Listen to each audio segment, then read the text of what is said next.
विराह में पोहपर से लिखल गई लाइन। और डपट के बोला गोपाल तब समनवा चल के दंगल में, और फिर से सार के तोड़ब हम गुमनवा चल के दंगल में। और भले देश गुलाम हमारा लेकिन सच्चा ईमान हो, और ईमान अपना बेच न सकता भारत का इंसान हो।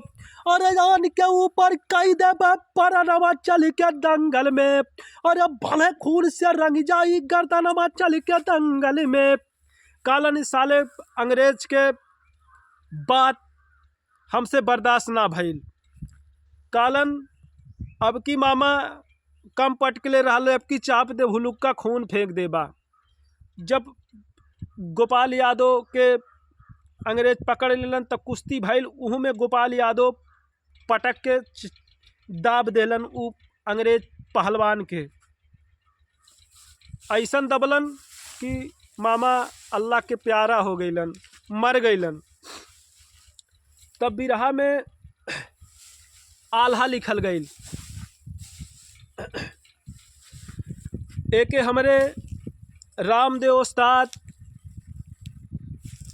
विजयलाल गुरुजी उस्ताद और बालचंद उस्ताद हमरे गुरुजी बड़ा प्यार से आल्हा के गावे।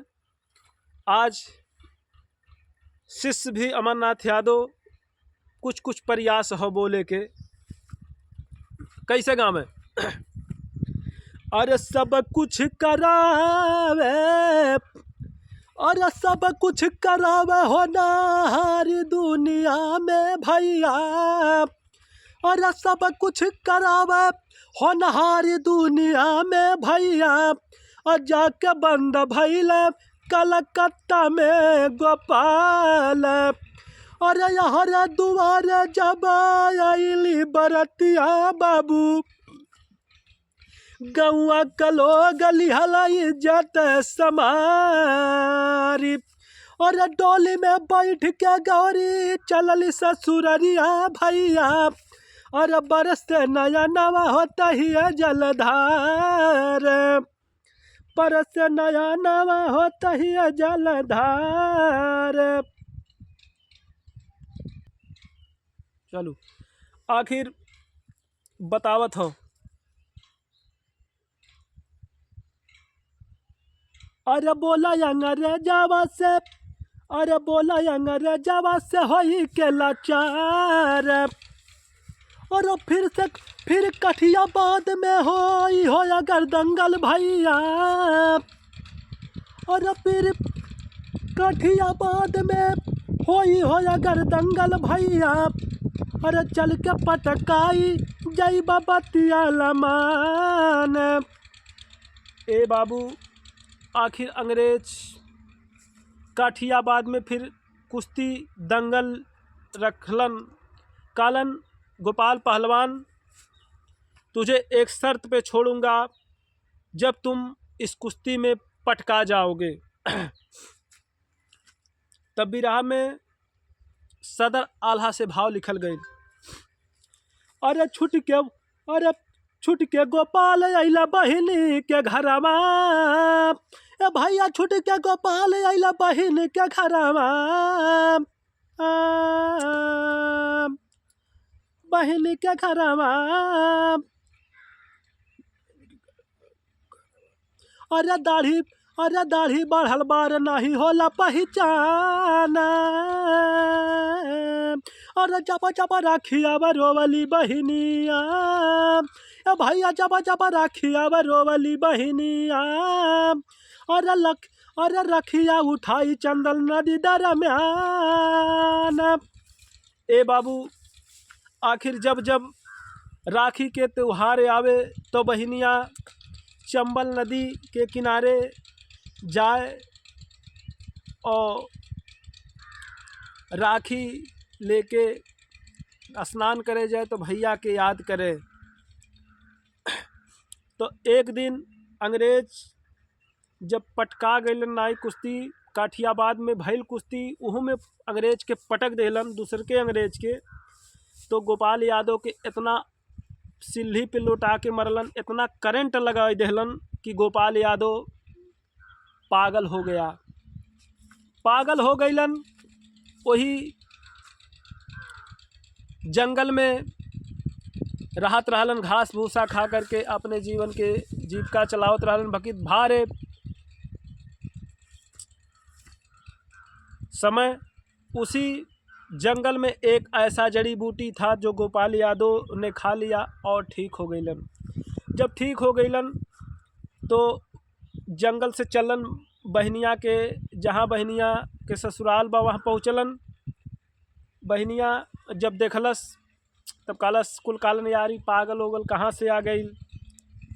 आखिर फिर ना पहुँचे पहचान पौलस बहनिया। जब जब राखी के त्योहार आवे तब बहनिया चंबल नदी में जाए और राखी नहाए और भैया के याद करे।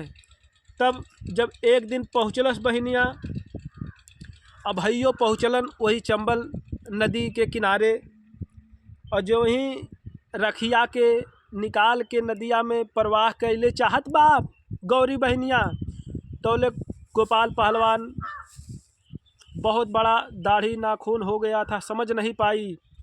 आखिर गौरी से गोपाल यादव कहलन का बिरहा में खड़ी से भाव लिखल गई।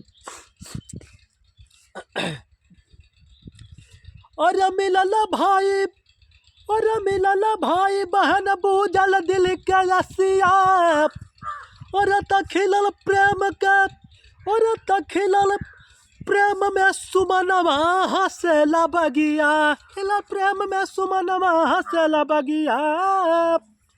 ए बाबू हंसेला बगिया, लगा के बहना, लगा के बहना को गोपाल तब दंगल बीचे आया। लगा के बहना को गोपाल तब दंगल बीचे आया, दंगल बीचे लगा, बंद कर हाँ। लगा के बहना को गोपाल छाती से धीरज बधाया, और तब आशीर्वाद लेके वह दंगल भी चलाया भैया, और भैया जिन छोड़ा, अरे भैया जिन छोड़ा ईमानवा हंसेला बगिया, भैया जिन छोड़ा ईमानवा हंसेला बगिया। ए बाबू लेके प्यार बहना का गोपाल दंगल भी चलाया, और पटक पछाड़ डिफोड का, और विजय ध्वजा फहराया। गूंजल दिल का, और पूजल दिल का, और मनवा हंसेला बगिया। ए बाबू आखिर भाई बहन गोपाल यादव और गौरी मिल गईलन, और फिर वो अंग्रेज के पटकलस गोपाल पहलवान, और यही से हमारे बिरहा के समाप्ति भइल। ऐसे ऐसे पहलवान थे, ऐसे ऐसे बहन थी, तब हमारा देश जा कर के आज़ाद हुआ है। गुरु घराना के पर्चा है, गुरु बिहारी गुरु गणेश, गुरु बिहारी गुरु गणेश चंद्रिका, गुरु बिहारी गुरु गणेश चंद्रिका, कर ऐसन वीरों पे नाज। गुरु बिहारी गुरु गणेश चंद्रिका करे ऐसन वीरों पे नाज। और रामदेव प्यारे लाल और विजयी करे लगन याद, दंगल में सौदेबाजी ना होई, दंगल में सौदेबाजी ना होई। बालचंद अमरनाथ बिरहा पे बाप फौलादी, दंगल में सौदेबाजी ना होई। बालचंद अमरनाथ बिरहा बाटे फौलादी, दंगल में सौदेबाजी ना होई। ए बाबू ये हमार भी रहा, रउआ सबके कैसन लगल रउआ सब जरूर कमेंट करके और सब्सक्राइब करिहन हमारे YouTube channel Amarnath Yadav official, और कमेंट करके ज़रूर बताइहन। तो अगला प्रयास रही भैया। जय माता दी, जय हिंद। बंद कर।